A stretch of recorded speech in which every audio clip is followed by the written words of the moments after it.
चले जी, पाकिस्तान ने बड़ी आसानी से बांग्लादेश को दूसरे वनडे इंटरनेशनल में हरा दिया है। अब संडे को आपका फाइनल है, क्योंकि पहला मैच बांग्लादेश ने जीता था, दूसरा आज पाकिस्तान ने, और तीसरा हम उम्मीद करते हैं कि पाकिस्तान जीत के सीरीज अपने नाम करे। इस मैच में दो बहुत इंपॉर्टेंट चीजें हुई हैं जिनको हम सबसे पहले डिस्कस करेंगे। पहले नंबर पे सलमान अली आगा का कंट्रोवर्शियल रनआउट जो मेहदी हसन मिराज ने किया।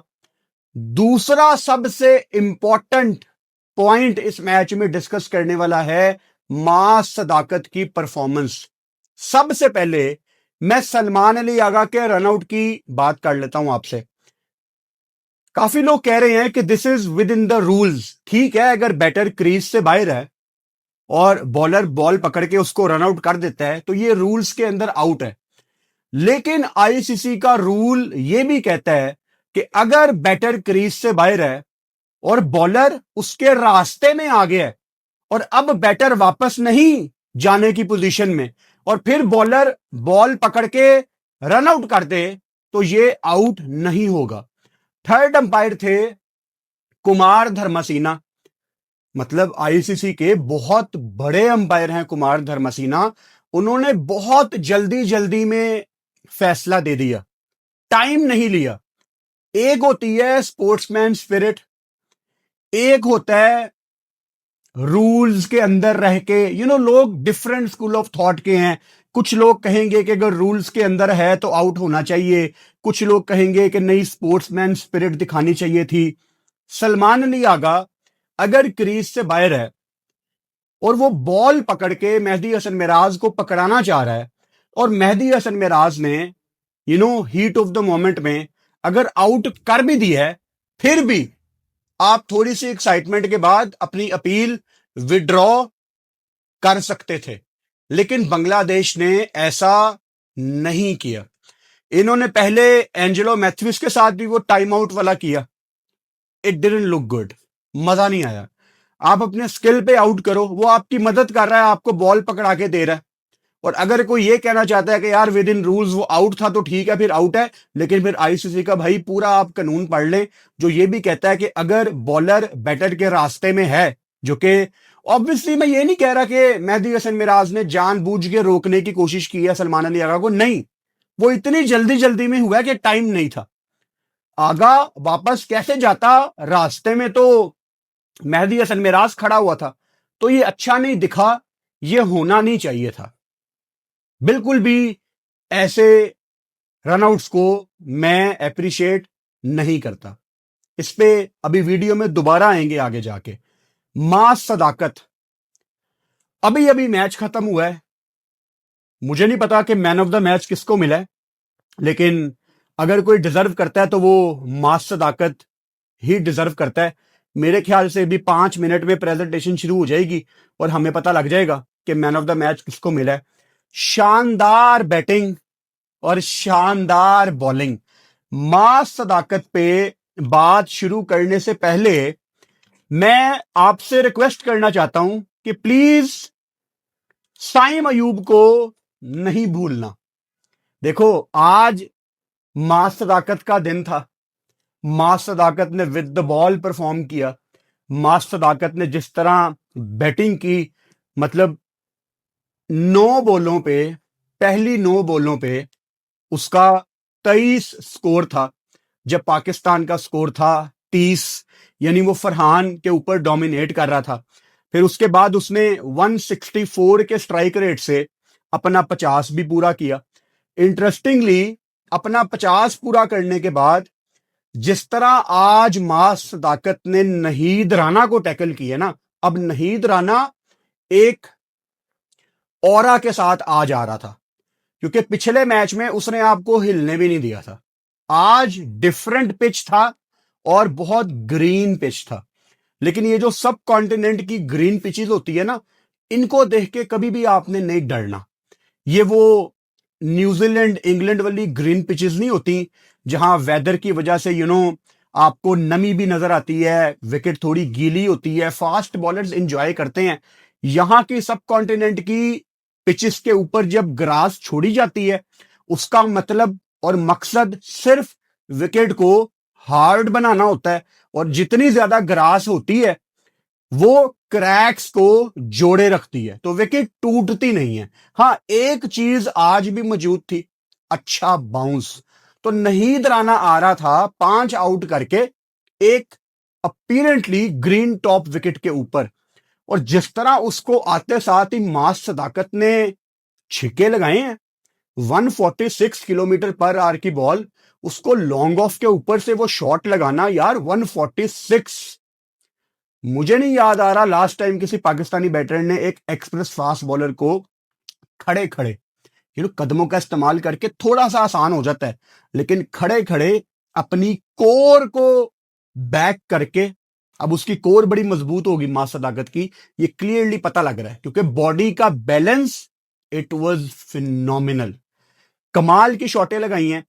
50 करने के बाद नहीद राणा अराउंड द विकेट आके डीप फाइन लेग पीछे रख के उसको बाउंसर करवाता है, एंड गेस व्हाट, मास सदाकत ने छक्का लगाया, और इसी बॉल पे मास सदाकत आउट हुआ था पिछली गेम में, दैट टू अगेंस्ट नहीद राणा। यानी बच्चा वर्किंग करके आया है, वो दलेरी के साथ आया है। अब इस टूर में पाकिस्तान ने यंग लड़के खिलाए हैं, शामिल हुसैन, साद मसूद को लेके गए हैं, मैच नहीं मिला, अब्दुल समद को डेब्यू कराया, और साहिबजादा फरहान को आप पहले से ही जानते हैं, उन्होंने डेब्यू किया। हमें टीम अनाउंस करके नहीं बताई गई, मतलब एक प्रेस रिलीज आई थी, तो किसको ड्रॉप किया गया है और किसको रेस्ट करवाई गई है, ये आपको और मुझे नहीं पता। मेरी रिक्वेस्ट है पाकिस्तान क्रिकेट बोर्ड से, माइक हेसन से, शहीन शाह अफरीदी से, सलमान अली आगा से, मोहम्मद रिजवान से, यानी जो आपकी टीम का थिंक टैंक है, जो सीनियर प्लेयर्स हैं, बॉयज प्लीज, साइम अयूब अगली जो आपकी सीरीज है ऑस्ट्रेलिया की, उसमें साइम होना चाहिए। साइम को T20 में स्ट्रगल करने के की वजह से वनडे से बाइंड नहीं करना। अगर मास सदाकत आपको आज अच्छे रन करके दे गया और उसने विकेटें भी ली हैं, तो इसका मतलब ये बिल्कुल नहीं है कि साइम गंदा हो गया है। ये हमारी बड़ी गंदी आदत है। हम यहां पे चढ़ते सूरज को सलाम करते हैं। साइम पाकिस्तान की प्रीमियम प्रोडक्ट है। उसने वनडे में रन्स किए हैं, उसने साउथ अफ्रीका में रन्स किए हैं भाई। साउथ अफ्रीका में वर्ल्ड कप है, साउथ अफ्रीका, जिम्बाब्वे, नमीबिया में। उसने ऑस्ट्रेलिया में इंपैक्ट वाली बारियां खेली हैं। साइम की सर्विसेज हैं वनडे इंटरनेशनल में। मैं उम्मीद करता हूं अगली जो आपकी ऑस्ट्रेलिया की वनडे सीरीज है 3 मैचों की, उसमें साइम अयूब होना चाहिए, और आई होप कि साइम की PSL भी अच्छी जाए, क्योंकि उससे उसका कॉन्फिडेंस वापस आएगा। तो just imagine, you have Saim Ayub, you have Maaz Sadaqat, you have Sahibzada Farhan, ये आपके 3 अच्छे ओपनर्स हैं ना, आप इनके अराउंड अपनी टीम शफल कर सकते हैं। तो साइम अयूब को आपने नहीं भूलना। अच्छा, शहीन शाह अफरीदी की कप्तानी पे आज मैंने काफी चीजें नोट डाउन की हैं। वैसे तो पाकिस्तान ने 114 पे बांग्लादेश को ऑल आउट कर दिया, 128 रन से आप ये मैच जीते। डकवर्थ लुइस लग गया था ऑब्वियसली, 275 पाकिस्तान ने टारगेट दिया था, फिर बारिश आ गई, और बारिश के बाद हमें 40, इनफैक्ट 32 ओवर्स में 243 का टारगेट बांग्लादेश को चेज करते हुए देखना था, और वहां पे बांग्लादेश गेम से बिल्कुल आउट हो गई थी। अच्छा, शहीन शाह अफरीदी की कप्तानी की थोड़ी चीजें मैं हाईलाइट करता हूं आपके सामने। जब 99 पे 6 आउट थे बांग्लादेश के, 99 फॉर 6 जब बांग्लादेश था, तो रिडॉय खेल रहा था जो कि प्रॉपर बैटर है, and Rishad can bat as well, but obviously wicket गिरी है, रिशाद अभी अभी बल्लेबाजी पे आया है। शहीन ने सेम फील्डिंग रखी हुई थी रिशाद के लिए जो उसने रखी हुई थी रिडॉय के लिए, यानी प्रेशर बनाने की कोशिश नहीं की, ये एक गलती। इसके अलावा जब लिटन दास आउट होता है, चौथी विकेट गिरती है, और खब्बा अफीफ हुसैन प्रमोट होके मेहदी हसन मिराज से ऊपर आता है, तो आपको वहां पे सलमान अली आगा को लाना था। आप क्यों अलाउ करोगे ऑपोजिशन को कि वो थोड़ी देर के लिए गेम में आए? क्योंकि पाकिस्तान ने तो अपना फ्रंट लाइन स्पिनर नहीं खिलाया। मास सदाकत ने वहां पे अच्छी बॉलिंग करनी शुरू कर दी थी, जो कि एक और अच्छा हिंट था कि स्पिनर आ सकता है। तो लेफ्टी के अगेंस्ट आज की क्रिकेट में अगर आप ऑफ स्पिनर नहीं लगा रहे तो आप सिर्फ नलायकी कर रहे हो। अच्छा, इसके अलावा शहीन की कप्तानी की एक गलती उसकी बैटिंग में आपको बता देता हूं। जब पाकिस्तान का स्कोर था 266 और 45.6 ओवर्स हुए थे, यानी 4 ओवर रहते थे, और उस टाइम शहीन और फहीम अशरफ खेल रहे थे। हम क्लियरली जब आगा और रिजवान बल्लेबाजी कर रहे थे 320 330 का टारगेट सोच रहे थे, लेकिन पाकिस्तान टीम हो और कोलैप्स ना आए, ऐसा होता नहीं है। तो कोलैप्स आया और हमें अभी नहीं पता था कि शाम को बारिश आनी है, और हमें यह भी पता है ढाका के बारे में कि यहां पे हैवी ड्यू आती है। तो Shaheen Shah Afridi as a captain 4 over पहले फहीम अशरफ का साथ देने की बजाय एक रैश शॉट मार के अपने विकेट थ्रो करके चले जाते हैं। यानी 266 फॉर 6, अगर पाकिस्तान वहां से 285 290 भी कर सकता था ना, तो वो बड़ी आसानी से हो जाना था अगर सिंगले डबले भी होती। तो शहीन, अब आप एक टेल एंडर नहीं हो, अब आप पाकिस्तान के कप्तान हो। सो बिहेव करो एज ए कैप्टन। आपका विकेट पे 4 ओवर बहुत ओवर होते हैं भाई। ये क्या आपके दिमाग में है कि छक्का मारना है, छक्का मारना है, छक्का मारना है? मतलब अगर किसी के नाम के साथ आफरीदी आता है तो उसको छक्के के अलावा क्या कुछ दिखता नहीं है? कम ऑन शहीन, ये कोई अच्छी एग्जांपल नहीं है। आज माज ने बड़ी अच्छी परफॉर्मेंस दी है, पाकिस्तान ने बांग्लादेश को 114 पे ऑल आउट किया है, लेकिन मैं आपको दिल की बात बता रहा हूं, और यही बात आप सबके दिल के अंदर भी है जो मैं बताने लगा हूं।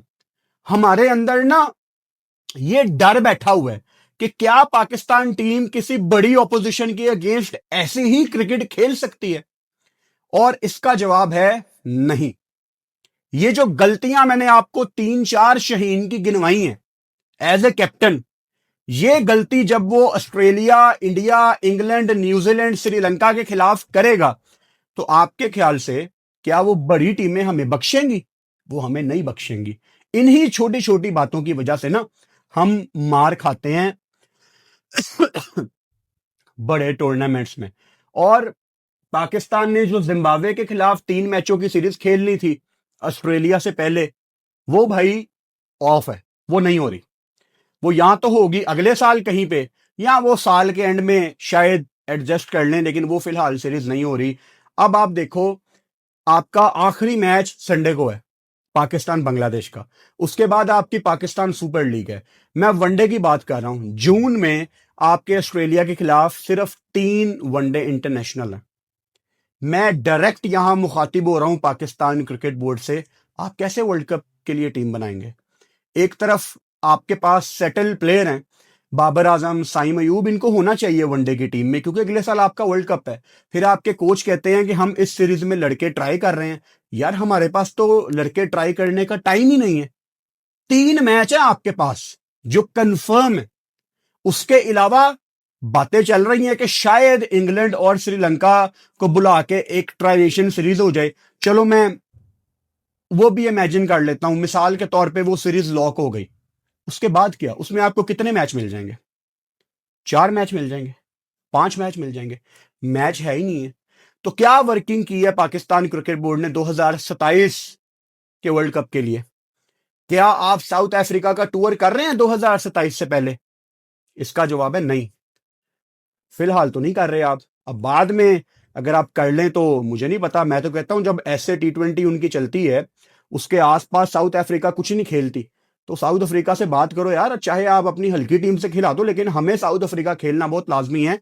पाकिस्तान टीम की ना यहां पे हमें मिन्नतें करनी पड़ती हैं पाकिस्तान क्रिकेट बोर्ड की एक्चुअली, कि प्लीज यार क्रिकेट खेल लो।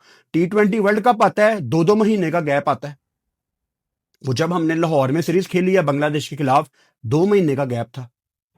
अभी दिसंबर वाला गैप आपको याद होगा, वो तो एक श्रीलंका की छोटी सी सीरीज आ गई डम्बूला में, वो आपका 1.5 पौने 2 महीने खाली थे। कौन सी क्रिकेट टीम ऐसे करती है यार वर्ल्ड कप से पहले? तो पाकिस्तान क्रिकेट बोर्ड क्या कर रहा है? पाकिस्तान क्रिकेट बोर्ड का इंटरनेशनल क्रिकेट डिपार्टमेंट क्या कर रहा है? किसने आपकी FTP लॉक की है? उसको नहीं पता था कि ODI वर्ल्ड कप से पहले? यार अगर ये माज आज परफॉर्म करता ऑस्ट्रेलिया के अगेंस्ट तो हमारा भी जिगर गुर्दा बड़ा होता। अगर आज फहीम इस तरह की बॉलिंग करता, अच्छी बॉलिंग की है उसने, शहीन ने जो अर्ली ऑन स्पेल की है, ये बड़ी टीमों के अगेंस्ट हो ना तो हमें भी कॉन्फिडेंस आए। लेकिन आज का सच ये है कि फिलहाल बांग्लादेश ने क्वालिफाई नहीं किया हुआ 2027 के ओडीआई वर्ल्ड कप के लिए। उनको अपनी रैंकिंग बेहतर करनी है, जिसके लिए उनका ये सीरीज जीतना लाजमी है। कोशिश उन्होंने की, लिटन दास अगर खड़ा रहता तो मैच थोड़ा पास जा सकता था। बाउंसी विकेट उन्होंने बनाए हुए हैं सिर्फ साउथ अफ्रीका को मद्देनजर रख के, सो कोशिश तो वो कर रहे हैं यार। खैर, इस मैच में बहुत कुछ है डिस्कस करने के लिए, सो शुरू से शुरू करते हैं। ठीक है, मुझे नहीं पता अभी कितने मिनट की वीडियो हुई है, लेकिन शुरू से शुरू करते हैं। 7 घंटे की हमने लाइव स्ट्रीम की है, माशाल्लाह आप सब ने बहुत ज्यादा साथ दिया। मेरा ख्याल है कोई 3.5 लाख प्लस लोग आज हमारे साथ लाइव में जुड़े हुए थे। बड़ा मजा आता है जब T20 वर्ल्ड कप खत्म होने के बाद भी हम सारे मिलकर क्रिकेट देख रहे हैं। सो आज बांग्लादेश ने टॉस जीतकर पहले पाकिस्तान को खेलने की दावत दी। पाकिस्तान ने एक चेंज किया था, अबरार अहमद की जगह पाकिस्तान ने हारिस रऊफ को अंदर डाला था। विकेट के बारे में मैं आपको ऑलरेडी बता चुका हूं, ग्रास छोड़ी हुई थी। It was a different pitch, ये पहले मैच वाली पिच नहीं थी। बाउंस इसमें होना था, मौजूद होना था।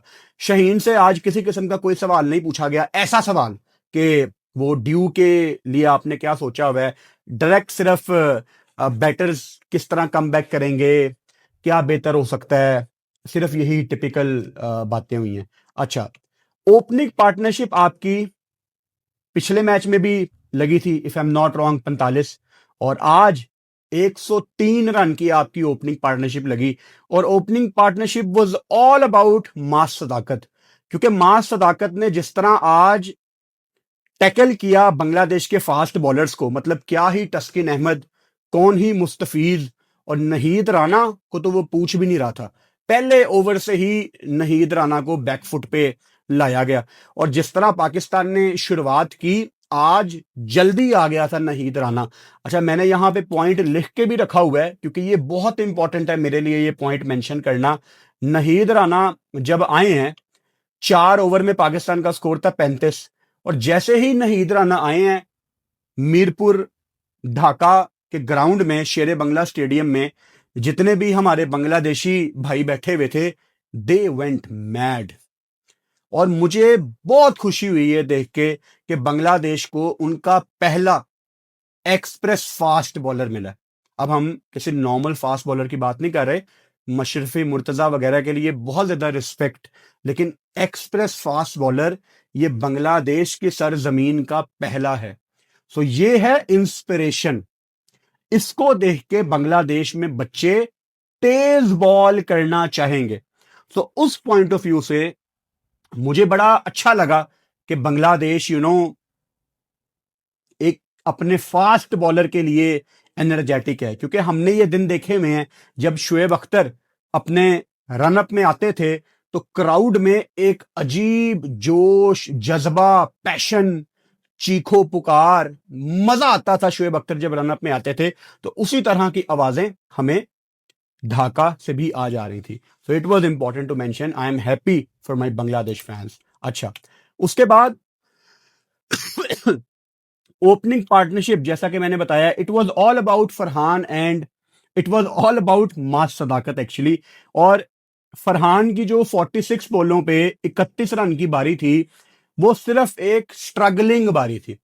फरहान के बारे में मैंने आमिर सुहेल को, पाकिस्तान के फॉर्मर क्रिकेटर, जब भी वो कमेंट्री करते हैं, पाकिस्तान जब खेल रही थी ट्राई नेशन सीरीज शारजा में, वहां पे आमिर सुहेल कमेंट्री कर रहे थे, और आमिर सुहेल ने बार बार ये बात मेंशन की कि साहिबजादा फरहान के फुटवर्क में मसला है। अब मैं क्रिकेटर नहीं हूं, मैंने कभी भी किसी क्रिकेटर की टेक्निक के ऊपर बात नहीं की, because I am not the right guy to talk और एनालाइज टेक्निक। सो आमिर सुहेल से हम रेफरेंस ले लेते हैं, बिकॉज वो इसमें एक्सपर्ट हैं। फरहान के फुटवर्क के मसले हैं, और जैसे ही पिच के ऊपर थोड़ा सा बाउंस आता है, जैसे मोहम्मद रिजवान के बारे में कहा जाता है ना कि मोहम्मद रिजवान विकेट पे डांस करना शुरू हो जाते हैं, वही चीज फरहान के अंदर भी है। और रमीज राजा कमेंट्री में बड़े अच्छे तरीके से एनालाइज कर रहे थे साहिबजादा फरहान की टेक्निक को, कि फरहान हवा में आके ऊपर खेल रहा था। और ये आप कब करते हो? जब आपको श्योरिटी नहीं है कि विकेट में कितना बाउंस मौजूद है। On the other side mass Sadaqat charge कर रहा है, लेकिन फरहान को एक्सपीरियंस प्लेयर होने के बावजूद, 45 बॉलें खेलने के बावजूद फरहान को आइडिया ही नहीं हुआ कि विकेट में कितना बाउंस मौजूद है। वो सेटल डाउन नहीं हुआ, यानी 45 बॉलें खेली, 46वीं बॉल पे वो आउट हुआ है और 18वें ओवर में वो आउट हुआ है। उसको 18 ओवर में पता ही नहीं था कि विकेट में कितना बाउंस मौजूद है। और जिस बॉल पे वो आउट हुआ है, तस्किन अहमद को जिस तरह उसने चार्ज किया, पीछे बैकवर्ड पॉइंट पे खड़ा हुआ था तौहीद रिडॉय जिसने कैच पकड़ा, it was a nothing shot. मतलब फरहान को आउट नहीं किया गया, वो अपनी विकेट थ्रो करके गया है। इंटरनेशनल क्रिकेट में doesn't matter if you are playing against top team और even a low rank team, you can not throw your wicket like this.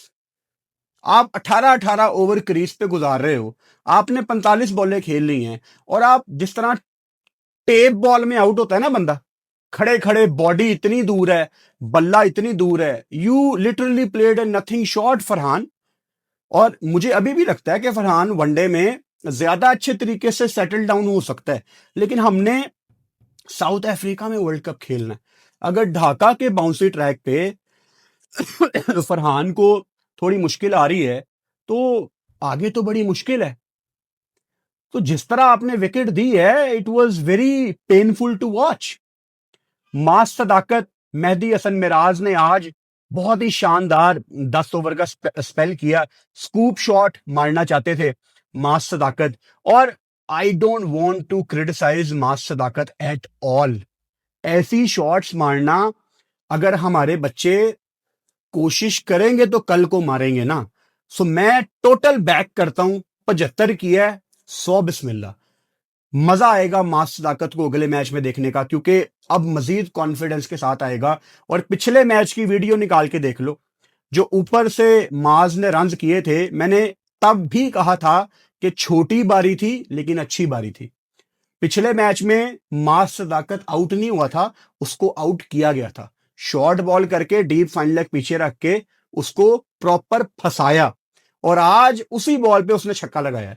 सो पिछली बारी भी अच्छी थी, अच्छा कैमियो था, और आज का 75 तो कमाल ही था। मतलब 5 छक्के, 6 चौके, 163 का स्ट्राइक रेट, और प्रीमियम फास्ट बॉलर नहीद राणा को चार्ज करना, जो कि 145, 146, 147 को टच कर रहा था। So Maaz Sadaqat, good job, but please Saim Ayub Australia के खिलाफ प्लेइंग 11 में होगा और होना चाहिए। अब तब की तब देखेंगे कि माज ने ओपन करनी है साइम के साथ, वो तब की तब देखेंगे, अभी बहुत दूर है। लेकिन साइम आज अगर 175 भी कर देता ना मास सदाकत, तो मैं अपनी बात पे कायम हूं कि साइम अयूब टीम में बनता है। यही हमारी गलती है कि हम नए टैलेंट को डालने के चक्कर में उन लड़कों को भूल जाते हैं जो पहले से क्यू में लगे हुए हैं। अब आप गाजी गौरी को ले गए, उसको गेम नहीं आपने दी, देनी भी नहीं चाहिए थी, डिजर्व भी नहीं करता। फिलहाल अपना बच्चा है, लेकिन लिस्ट ए की कोई गेम नहीं है, so I have no respect. To the point बात कर रहा हूं। अगर आपने किसी को लेके जाना था, रुहेल नजीर बनता था यार। आप चाहे हसीबुल्लाह को ले जाते, क्योंकि उसने भी पाकिस्तान से डेब्यू किया हुआ है। अगर आपने हसीबुल्लाह को नहीं ट्राई करना था तो रुहेल बनता था यार। तो क्या कर रहे हो यार आप? वो गलती मैं तो नहीं करूंगा जो Pakistan cricket team, management, PCB सारे करते हैं, कि जो लड़के पहले लाइन में लगे होते हैं उनको इग्नोर करके कोई और बच्चा आ जाता है। बच्चे सारे अपने हैं ये, लेकिन ये तरीकाकार कोई नहीं है। शामिल हुसैन, क्या करना है शामिल हुसैन का? पहले तो शामिल हुसैन के बारे में मैंने पिछले मैच में भी जिक्र किया था, दोबारा बता देता हूं कि पर्ची नहीं है पाकिस्तान में। यहां पे हमें शौक है कि अगर प्लेयर के फादर कोई एक फेमस पर्सनैलिटी है, तो यहां पे लोग बगैर रिसर्च के उसको पर्ची कहना शुरू कर देते हैं। शामिल हुसैन, आप इससे बहुत बेहतर प्लेयर हो। कायद-ए-आज़म ट्रॉफी में आप टॉपर हो, प्रेसिडेंट कप में आप टॉपर हो, डोमेस्टिक के प्लेयर हो, पाकिस्तान शहीन से खेलते हो, लेकिन उसकी झलक आपने 2 मैचों में नहीं दिखाई, और आप लोगों को खुद मौका प्रोवाइड कर रहे हो। शामिल हुसैन, आप अच्छे प्लेयर हो शामिल, लेकिन ये आउट होने का तरीका नहीं है। आप आज भी सेम तरीके से आउट हुए हो। आपको आउट करने के लिए नहीद राणा को लाया गया। नहीद राणा आपको थोड़ी सी पीछे बॉल करेगा, आपने एक नथिंग शॉट मारी लेग साइड पे, फिर आज सेम तरीका, आपने बड़ी आसानी से पीछे मुस्तफीज को कैच पकड़ाया और आप चले गए। You need to give little bit value to international cricket शामिल। मैं मानता हूं कि शुरू में शामिल फंसा हुआ था, मतलब ओवरऑल 22 बॉलों पे 6 रन, इसका मतलब है कि आज उसने सोचा था कि मैं थोड़ा सा विकेट पे टाइम गुजारूंगा, लेकिन रन आते हैं यार वनडे में। रिजवान भी तो शुरू में आके काफी ज्यादा स्ट्रगल कर रहा था, आगा रन बॉल खेल रहा था, बल्कि रन बॉल से बेहतर हो गया था जब आगा और रिजवान की पार्टनरशिप लग रही थी। लेकिन आखिर में रिजवान ने थोड़ा बैलेंस कर लिया था ना। डिफरेंस मेरा ख्याल है सिर्फ 11 बॉलों का रह गया था उसके रन के साथ आखिर में। तो वनडे आपको अलाउ करती है गेम कि आप दोबारा गेम में आओ। अगर आप 2-4 बॉलें और ले लेते तो किसी ने कुछ नहीं कहना था शामिल। तो लगा तो अभी तक यही है कि शायद थोड़ा सा टाइम से पहले आ गए हैं। सवाल यह है कि क्या शामिल हुसैन को तीसरी गेम देनी चाहिए? 100% यस। अगर आप लेके गए हैं बच्चे को, और अगर शहीन शाह अफरीदी ने दोनों मैचों में एक चीज पे बहुत ज्यादा जोर दिया है कि मैं बच्चों को बहुत ज्यादा बैक करूंगा, तो ये टाइम है बैक करने का। क्योंकि शहीन हो जाए, सलमान अली आगा हो जाए, माइक हसन हो जाए, ये सारे फ्रॉडिये हैं। ये हसन नवाज हमारे बच्चे को जिस तरह इन्होंने साइड पे किया है, मैं नहीं भूलूंगा। हसन नवाज का क्लिप मेरे सामने आया बेचारे का, यार उसने वेस्ट इंडीज में मैच खत्म किया था यार। पहले तो मैं उसको वनडे में खिलाने के हक में नहीं था कि आप इसको T20 पे फोकस करने दो। आपने वनडे में उसको खिला के ज्यादती की, it was too early for him. लेकिन उसने वनडे में भी आपको मैच जितवा दिया। और बार बार वो बच्चा इंटरव्यू में बात करते हुए कह रहा था, वो पीसीबी के पेज पे भी इंटरव्यू मौजूद है, कि मुझे सीनियर प्लेयर्स कह रहे थे कि हसन तूने मैच खत्म करना है क्योंकि तू कर सकता है, क्योंकि तूने पीएसएल में भी किया हुआ है। And he actually finish that game, और आपने उसका करियर ही फिनिश कर दिया। आप किस तरह हसन नवाज को पाकिस्तान की टीम से बाहर निकाल सकते हैं? ये बहुत बड़ी ज्यादती है। इतनी बड़ी बड़ी ज्यादतियां आप लोगों ने कामरान गुलाम, आकिफ जवेद, हसन नवाज जैसे बच्चों के साथ की हैं। बस आप लोग लकी हो कि आप सरवाइव किए जा रहे हो, क्योंकि ये बच्चों की ना, आपको मैं ये नहीं कहना चाहता कि इन बच्चों की आपको बद्दुआ लगती होगी, क्योंकि ये अच्छे बच्चे हैं, ये बद्दुआ नहीं देते होंगे। लेकिन ये सोचते तो होंगे ना कि यार मैंने तो न्यूजीलैंड में सबसे अच्छी बॉलिंग की थी। आकिफ सोचता होगा, और मैं ही टीम से बाहर हूं। I was the only positive in Pakistan team on New Zealand tour, और मैं ही बाहर हूं। कामरान गुलाम, मैं बाबर की रिप्लेसमेंट आया था, मैंने वनडे में रन्स किए, मैंने टेस्ट में रन्स किए, मैंने 100 भी किए। साउथ अफ्रीका जहां वर्ल्ड कप है, मैंने वहां नीचे से आके चेस 60 किया, तेज 60 किया। मैं भी टीम से बाहर हूं। तो ये बच्चे सोचते तो होंगे ना। हसन नवाज जेनरेशनल टैलेंट, हमें बताया गया कि स्पिन को खेलने का एक हमें सोल्यूशन मिल गया है, वो भी टीम से बाहर है। तो ये बच्चे सोचते तो होंगे ना। तो अगर शहीन ने कहा है कि मैं इन बच्चों को आखिर तक बैक करूंगा, तो शहीन आखिर वो तीसरा मैच है, यू नीड टू बैक शामिल हुसैन। मैं नहीं समझता ये कि शामिल ऑस्ट्रेलिया के खिलाफ सिलेक्ट होगा, लेकिन अगर आप लेके गए हो, just give him another chance. क्योंकि अभी शामिल मुझे थोड़ा सा कच्चा लगा, लेकिन कच्चा हमें हसन नवाज भी लगा था। लेकिन हसन नवाज ने फिर ऐसा यू टर्न लिया कि वो फिर कमाल ही उसने अपना टैलेंट दुनिया को दिखाया है। आई होप कि तीसरा मैच ये शामिल को दें, और वो आपको दिखाए कि यार मैं पर्ची नहीं हूं, मैं कच्चा नहीं हूं, मैं अच्छा टैलेंट हूं, बस मैं नहीं परफॉर्म कर पाया। आई एम सॉरी, बट आगे चांस दोगे तो मैं करूंगा। सो लेट्स सी कि अगले मैच में उसको खिलाते हैं कि नहीं। आपकी इकट्ठी 3 विकेटें गिरती हैं, पाकिस्तान का मैच हो और कोलैप्स ना हो। 103 पे आपके 103 पे आपका पहला आउट हुआ माज, 121 पे साहिबजादा फरहान, और फिर 122 पे आपका शामिल हुसैन। और फिर भाई साहब पार्टनरशिप लगती है सलमान अली आगा और मोहम्मद रिजवान की। अब पाकिस्तान ने 274 किया, 274। थोड़ा सा पीछे आपको लेके चलता हूं। पार्टनरशिप लगी, रिजवान ने किया 59 बॉलों पे 44, आगा ने 62 बॉलों पे 64। और अगर वो मेहदी हसन मिराज वो गंदा रन आउट ना करता, तो शायद आगा आज 100 भी करता। He was looking very good tonight. Rizwan ने शुरू में आके ना अननेसेसरी बॉलें ब्लॉक की हैं।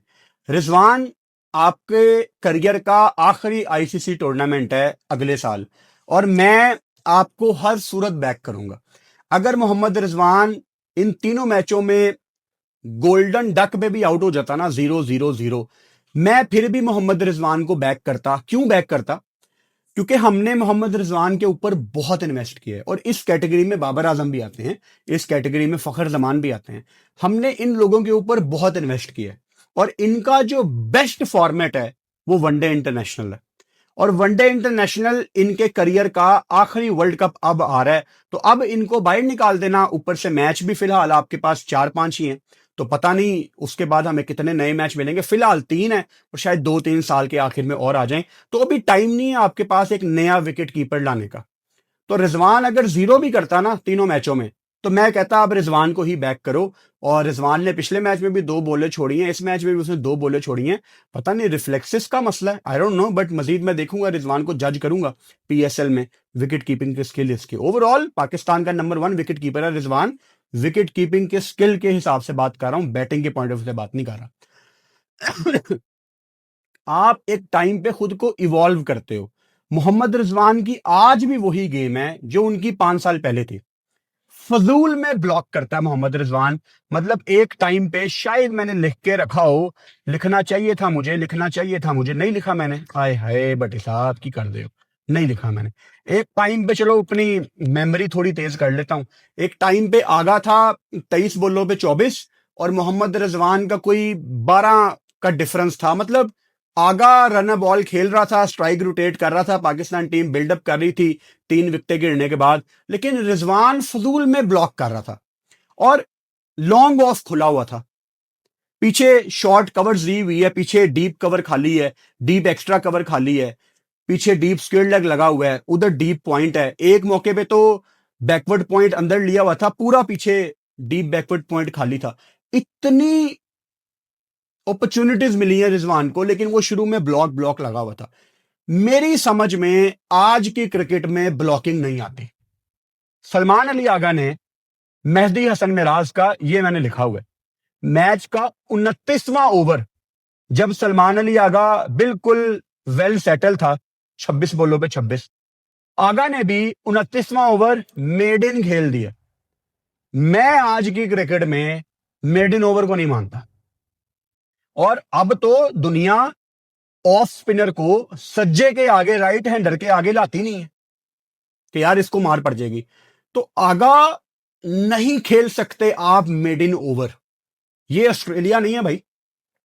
आपने ऐसी आदतें पालनी ही नहीं है जो कल को आपकी मसल मेमोरी में आए कि यार ठीक है मैं खेल लेता हूं made in over. Made in over की जरूरत ही नहीं है। और आप लोग मेड इन ओवर कब खेल रहे हो? जब लॉन्ग ऑफ पीछे खड़ा हुआ है। कम ऑन यार, मैं आज की क्रिकेट में मेड इन ओवर के हक में नहीं हूं। अच्छा, याद आया हुसैन तलत आज फील्डिंग करते हुए, जब पाकिस्तान बॉलिंग करने आया, हुसैन तलत फील्डिंग करते हुए उनका शोल्डर थोड़ा सा ब्लॉक हो गया, गिर गए थे वो। और उसके बाद पता नहीं, अभी तक मेरे पास अपडेट नहीं आई। पाकिस्तान क्रिकेट बोर्ड ने लेटेस्ट अपडेट, जब भी अब मैं ये वीडियो बना रहा हूं 10:15 हुए हैं, पाकिस्तान क्रिकेट बोर्ड ने जो लेटेस्ट अपडेट दी थी वो हुसैन तलत जब फील्ड से बाहर जा रहे थे, तो आखिरी अपडेट थी कि उनको हॉस्पिटल ले जाया गया। अब पता नहीं उनका शोल्डर डिसलोकेट हुआ है या जैम हुआ है, I don't know, but it was looking very painful. So हमारी दुआ है हुसैन तलत के साथ कि अल्लाह ताला उसको सेहत अता फरमाए। आई होप कि कोई सीरियस इंजरी ना हो। हुसैन तलत की बैटिंग पे अलहदा से बात करूंगा। सलमान अली आगा ऑब्वियसली जिस तरह से आउट हुए हम उसको डिस्कस कर चुके हैं। देन सलमान अली आगा के आउट होने के बाद सेम ओवर में मोहम्मद रिजवान एक गंदी शॉट लगाता है मेहदी हसन मिराज को। एक तो रिजवान उन बंदों में से नहीं है जिनके ऊपर हम बदमाशी कर सकते हैं, मतलब ये कभी भी हमारा सर फखर से ऊपर नहीं करेंगे। और मेहदी हसन मिराज को तो लंबा छक्का वहां पे लगाना डिजर्व करते थे हम, लेकिन रिजवान ने उसको ही विकेट दे दी। अच्छा, जब मेहदी हसन मिराज और सलमान अली आगा का वो रन आउट वाला सीन चल रहा था, तो लिटन दास आगे आया विकेट कीपर, जो थोड़ी गाली गलोच कर रहा था या पता नहीं बहस कर रहा था सलमान अली आगा के साथ। और मोहम्मद रिजवान बड़े हम्बल तरीके से, बड़े सॉफ्ट तरीके से लिटन दास को साइड पे कर रहा था। इट्स ओके भाई, इट्स ओके भाई, कम ऑन रिजवान यार, यहां पे इन मौकों पे हम्बल होना नहीं चाहिए। मुझे वो पाकिस्तान ऑस्ट्रेलिया का मैच याद आ गया जहां पे उमर अकमल पड़ गया था ऑस्ट्रेलिया को, और यार वो एटीट्यूड चाहिए शाहिद अफरीदी जैसा दलेर बंदा वहां पे होता, उसने तो लिटन दास को ऐसे ही पीछे पुश कर देना था। जब दूसरी टीम आपके साथ बदतमीजी करे ना, तो आपको बदतमीजी से ही जवाब देना है। वो आगा ऐसे करके गया ना, आगा ने ऐसे करके क्या बोला होगा आप सबको पता है। तो आगा सही उन्होंने कह के गया, हुन जो आगा कह के गया वो तो भी पता है, मैनू भी पता है, लेकिन बदतमीजी उनकी तरफ से बर्दाश्त नहीं की जाएगी। आपने पाकिस्तान की जर्सी पहनी हुई है, आप सारे हमारा प्राउड हो, तो मुझे रिजवान का वहां पे सॉफ्ट फेस नहीं देखना। आई विश के वहां रिजवान ने एक शटअप कॉल दी होती। मैं ये नहीं कह रहा कि वो इतना लड़ पैंदा, लेकिन थोड़ा सा पीछे खड़ा होके, क्योंकि आपको फिजिकल नहीं होना होता ऑब्वियसली, थोड़ा सा पीछे खड़ा होके मोहम्मद रिजवान उसको बड़ा कुछ कह सकता था कि चल अपनी जगह से वापस चल, बाहर पीछे चल, तेरी हिम्मत क्या भी होगी कुछ साडे कप्तान नू, T20 के कप्तान नू एहो जी गल कवें। तरीका होता है यार। लेकिन इन्होंने पाकिस्तान से कितने साल क्रिकेट खेली, इनको आज तक समझ नहीं आई कि हमने पाकिस्तान को किस तरह रिप्रेजेंट करना है यार। इतना हम्बल नहीं होना यार। और इनके पीछे हम अपना वर्ल्ड कप कुर्बान करने चले थे। वो बांग्लादेश के पीछे आपने स्टैंड लिया, आज देखो उन्होंने आपके साथ स्पोर्ट्समैन स्पिरिट नहीं दिखाई। वो श्रीलंका का आपने तारीख में कितनी दफा साथ दिया है। आपने 96 में वहां अपने प्लेयर भेजे जब वहां दुनिया आने को रेडी नहीं थी। आपने उनकी जंगें लड़ी हैं, आपने पॉलिटिकल लेवल पे उनको कितना सपोर्ट किया हुआ है आपकी गवर्नमेंट ने, यहां से आप इतना उनको सपोर्ट करते हैं। सो वहां भी श्रीलंका ने भी उस दिन हमारा साथ नहीं दिया यार। मेरी समझ से बाहर है, श्रीलंका को सेमीफाइनल मिल जाना था यार। पता नहीं यार, मैं आज भी सोच रहा था वो क्यों जीते वो मैच। ये मैं मजाक में बात नहीं कर रहा। अगर श्रीलंका वो मैच हार जाता, उनको सेमीफाइनल मिल जाना था यार। मेरी समझ से बाहर है यार। खैर, हुसैन तलत बहुत ही बुरे तरीके से बोल्ड हुआ है। रिशाद हुसैन ने उनको बोल्ड किया, it was a normal leg spin, और मिड विकेट के ऊपर वो छिक्का लगाने लगा था और बोल्ड हो गया। Hussain Talat, that is your strength भाई। आपके बारे में कहा जाता है कि आप स्पिनर्स के अगेंस्ट अच्छे प्लेयर हो, और बांग्लादेश जहां पे आपको इतना तजर्बा है, आपने बीपीएल खेली हुई है, आप बांग्लादेश गए हो इतनी दफा, इन विकेटों पे तो हुसैन तलत आपको इंपैक्ट वाली बारियां खेलनी है। इतने साल हो गए हुसैन तलत को, मैं 2017-18 से देख रहा हूं। जब उसको मौका भी मिलता है, मोस्ट ऑफ द टाइम वो उसको कैश इन नहीं कर सकता, और फिर जब बाहर जाता है तो फिर कहता है मेरे साथ ज्यादती हो गई है। I wish him all the best. Allah करे उसके शोल्डर में कोई मेजर इंजरी ना हो, लेकिन आउट बहुत गंदे तरीके से हुआ है। अच्छा, उसके बाद शहीन शाह अफरीदी, देखो ना, 4 ओवर रहते थे, 9 बॉलों पे 3 रन बना के चले गए। अब उस टाइम हमें पता नहीं था ना कि पाकिस्तान 274 पे आउट हो जाएगी। अगर ये फहीम के साथ खड़ा रहता और वो छिक्का मारने का जो शहीन को शौक है, अगर वो ये काबू कर ले, जिम्मेदारी का मुजाहिरा अगर कर ले, तो शायद आप 290 पे भी जा सकते थे। यानी अगर कप्तान की ये अप्रोच नहीं है ना कि बॉयज चलो लेट्स प्ले फुल ओवर्स, कोई भी टीम किसी भी लेवल पे कभी ये नहीं चाहती कि हम 50 ओवर से पहले आउट हों। आप फुल ओवर्स लाजमी खेलो, क्योंकि अगर आप 50 ओवर खेलोगे, आप एटलीस्ट एक एक दो दो करके रन्स तो करोगे ना यार। बड़ी टीमों के अगेंस्ट यहीं से तो हम मार खाते हैं। और शहीन ने जो गलती की है आज, इन्हीं हरकतों की वजह से बड़े मैचों में आपको गंदी आदतें लगती हैं। बांग्लादेश के बॉलर्स का आज बहुत ही बुरा दिन था। रिशाद हुसैन स्टार्टेड वेल, पहले 3 ओवर बहुत अच्छे थे, लेकिन उसके बाद उनको पाकिस्तान चार्ज करता रहा। फिर उन्होंने सबसे बड़ी जो विकेट ली है वो हुसैन तलत की ही बड़ी विकेट थी, लेकिन उसके बाद रिशाद ने ओवरऑल बुरी बॉलिंग की है। इसके अलावा नहीद राना को आज जिस तरह पाकिस्तान ने, स्पेशली मास सदाकत ने टैकल किया, एक बंदे ने पंजा लगाया हो, और आज सिर्फ वो शामिल हुसैन को आउट करके गया है। एक ही विकेट उसने ली, 10 ओवर में 59 रन। तो अच्छे लगते हैं ना ऐसे बॉलिंग फिगर देख के कि आपने उनको कुट लगाई है। मुस्तफिजुर रहमान को भी 9 ओवर में 53 रन, और तस्किन अहमद को भी 9 ओवर में 59 रन। तो आपने अच्छी खासी उनको मार लगाई है। मेहदी हसन मिराज ऑफ स्पिनर सबसे अच्छी बॉलिंग करके गया, और पाकिस्तान ने यहाँ पे आज कोई फ्रंट लाइन स्पिनर नहीं खिलाया था। तो पाकिस्तान की प्लेइंग 11 पता नहीं अभी भी परफेक्ट है कि नहीं, और ये हमें कैसे पता लगेगा जब पाकिस्तान ऑस्ट्रेलिया के खिलाफ खेलेगा, बड़ी टीम के अगेंस्ट। मैं कोई क्रेडिट नहीं ले रहा बांग्लादेश से, लेकिन इस तरह की जो टीम्स हैं जो थोड़ा स्ट्रगल कर रही हैं, अब बांग्लादेश ने आज स्ट्रगल किया ना, इतना ज्यादा स्किल उनके अंदर नहीं है जितना ऑस्ट्रेलिया, इंग्लैंड, इंडिया वगैरह के अंदर होता है। तो आप कभी थोड़ी सी अच्छी क्रिकेट खेलते भी हो और दूसरी टीम में बिल्कुल ही गिव अप कर देती हैं, तो फिर आपका स्किल पूरी तरह जज नहीं होता। तो इसीलिए मैं खुश हूं कि माज ने बड़ा अच्छा आज मैन ऑफ द मैच लिया है। अभी मैंने देख लिया, सरमनी खत्म हुई है, अभी जब मैं बोल रहा हूं तो माज को ही मैन ऑफ द मैच मिला है। तो खुशी होती है, लेकिन इंतजार ज्यादा है कि क्या ये सब बड़े मैचों में होगा, क्योंकि हमारे साथ एज पाकिस्तान फैंस बड़े मैचों में इतना बुरा हो चुका है कि इन छोटे मैचों को ना हम बस, हमारे पास करने के लिए कुछ नहीं है तो हम पाकिस्तान का मैच देख रहे हैं। लेकिन बड़े मैचों का हमें इंतजार है यार। खैर, बारिश का आपको बता दिया, 274 का टारगेट था, दरमियान में बारिश आ गई और हमने ढाका से कुछ लोगों को, हमारे सब्सक्राइबर्स को वीडियो कॉल पे भी लिया, उन्होंने आपको ढाका दिखाया, आपने एंजॉय किया होगा आई एम श्योर लाइव को। तो बारिश के बाद 32 ओवर्स में 243 कभी भी नहीं होने वाला था। 3 उनके आउट थे। लिटन दास थोड़े से अच्छे टच में दिख रहे थे, मास सदाकत ने उनको एलबीडब्ल्यू किया, रिव्यू लिया। शहीन ने थोड़ा लेट, जब 4 सेकंड रह गए थे, शहीन आप कप्तान होता तो उन्हें 1 सेकंड रिव्यू ले लेना सी। Shaheen Shah Afridi with the new ball ही वाज गुड। उन्होंने ऊपर से 2 विकेटें ली, तनजीद हसन तमीम को आउट किया और शंटो को भी आउट किया और एटीट्यूड दिखाया। शंटो को आउट करके उसको कुछ कहा भी आगे आके, ये एग्रेशन मैं देखना चाहता हूं। लेकिन डीप इनसाइड ना, जब शहीन 134 135 पे बॉल करता है, मैं बहुत हर्ट होता हूं शहीन का पेस देख के, बिकॉज शहीन एक ऐसा बॉलर है जिसको पेस चाहिए लीथल बॉलिंग करने के लिए। अदरवाइज वो किसी दिन अच्छी बॉलिंग करेगा और मोस्ट ऑफ द टाइम वो मार खाएगा। जब शहीन आता है बारिश के बाद, तो मेरा ख्याल है 5वें ओवर में, if I am not wrong, शायद कोई 10 या 11 रन उसको पड़े थे।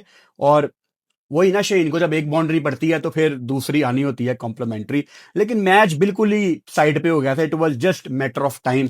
हारिस राउफ को आखिर में 3 विकेटें मिली। रेडॉय को आउट करना एक अच्छी विकेट है, हालांकि तब भी मैच साइड पे हो चुका था ऑलरेडी। उसके बाद उन्होंने मुस्तफीज और तस्किन अहमद को आउट किया। लेकिन हारिस राउफ का इस पिच पे खेलना, it was always on the cards. आज राउफ ने खेलना ही खेलना था, क्योंकि पिछले मैच में जिस तरह की बॉलिंग नहीद ने की थी, ये तय पा गया था कि राउफ ने आज खेलना है। Faheem bowled really well, 4 over उन्होंने किए और मेहदी हसन मिराज की much needed wicket Rana Faheem Ashraf ने ली और बड़ी बदमाशी कर रहा था मेहदी हसन मिराज, और एक ही रन उसने किया। वसीम जूनियर ने भी सैफ हसन को आउट किया और बांग्लादेश की टीम में सैफ हसन और रेडॉय के आने के बाद उनकी बैटिंग बड़ी मजबूत हो गई है। बहुत टैलेंटेड दोनों क्रिकेटर्स हैं। तो वसीम जूनियर की वो बड़ी विकेट थी। मजा आया आज के मैच में। पाकिस्तान ने एक 1 साइडेड मैच बांग्लादेश को हराया है। और जब आप ऐसा बड़ा मैच, बड़े बड़े मैच से मेरा मतलब है बड़े मार्जिन से, जब आप ऐसा मैच जीतते हैं, तो बांग्लादेश जैसी लो रैंक टीम जो कि कोशिश में है वर्ल्ड कप की क्वालिफिकेशन के लिए, उनको एक मैसेज भी जाता है कि जो आपने करना था वो कर लिया, एक आपका तुक्का लग गया, हमारा टूर का पहला मैच था, अब हम आपको हिलने भी नहीं देंगे।